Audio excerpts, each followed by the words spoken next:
I have unboxed my brand new iPad 3 if you want to call it that, and we're going to go through the setup process. And to do that, all I have to do is turn it on to begin with. You'll notice no matter just about any language I speak, it's going to try and tell me to slide this button over. Just went to sleep on me, there we go. Slide this over to get started. And once it does that, more fun languages, and obviously if you are working on a different language you can pick from this. However, I'm going to stick with English because that's what I know. And then I hit the blue button at the top, which brings me to my next set of questions, which is, yes, part of the United States English, not part of the London English or the British English. There we go. Next. And enable location services or disable location services. This is the perfect opportunity to talk about this, at least in part. We talk more about this in the settings, but location services deal with GPS location as well as some of the hardware, hard drive accessibility options. At this point, just understand one thing. If you pick to enable it, you can turn it off later. If you pick to disable it, you can still turn it back on later. So just pick whatever one makes you feel more comfortable. I'm going to enable it. It is much more helpful in the setup process, I think, than anything. So now once I do that, it gives me my next option. I can at any time, by the way, go backwards. Click next. And here, it's going to make me choose a Wi-Fi network. And as you can see, I have a whole slew of SSIDs to choose from. And I'm going to jump onto one that requires a password here, so I'll click on that, and it's going to ask me for my password. If you don't mind, I'm going to jump away for a second and type in my secret, super secret password. Are we back in good shape here? Hit join, and it should run through the cycle and make sure that it latches onto that access point. If you're at home, it's going to jump onto your router here. There we go, check mark, all good. Blue next button, click it. There we go. Set up this new iPad or restore from iCloud backup. That's if you have your iPad 2 and you create a backup instance out of it, or iPad 1 or anything. Even if you had a different new iPad for whatever reason, you could back it up and then you can restore it from here. So all of your old apps that you had installed before migrate their way over and you're all set up. But in this case, I'm going to just say, you know what? I want to set up this iPad as a brand new, run-of-the-mill, start from scratch iPad.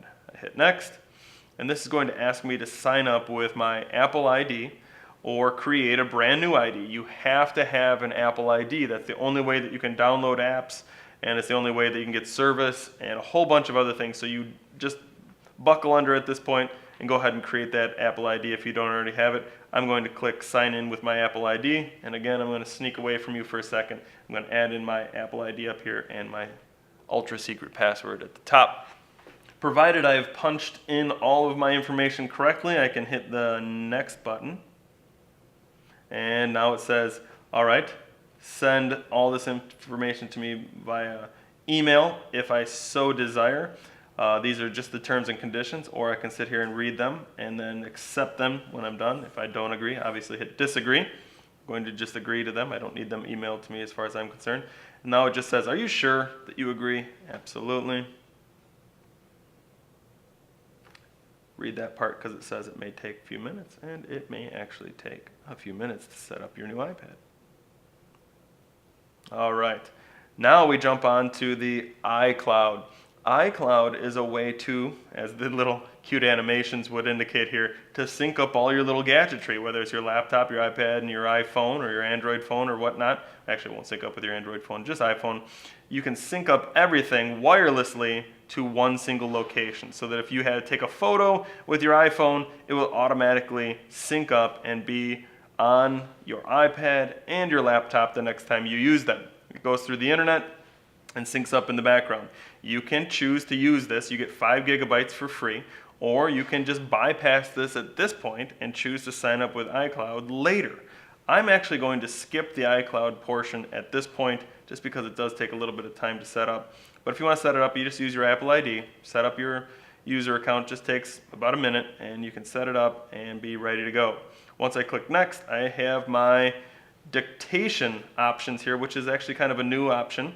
and I can say, do you want to use dictation on this? Absolutely. I want to use it because I love talking and having it translate what I say so that I don't have to wear out my poor little fingers. So I'm going to use dictation. Click on that and hit next.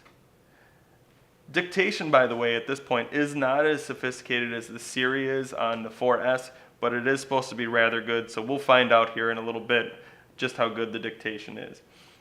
This is talking about diagnostics. If something goes wrong with your iPad, crashes, something doesn't work correctly, and the iPad recognizes it, do you want it to send that information to Apple so that they can build you a better iPad the next time around? That you can decide on your very own. I'm just going to say no at this time. And when I'm all done, I want to register with Apple so that I get the best service possible, so that if I have a problem with this, when I call in, they say, yes, indeed, I certainly can help you because you are registered. But if you don't want to register, just flick this to off and hit next. Otherwise, I'm going to leave it on and go to the next button. When I'm all done, checklist fulfilled, thank you.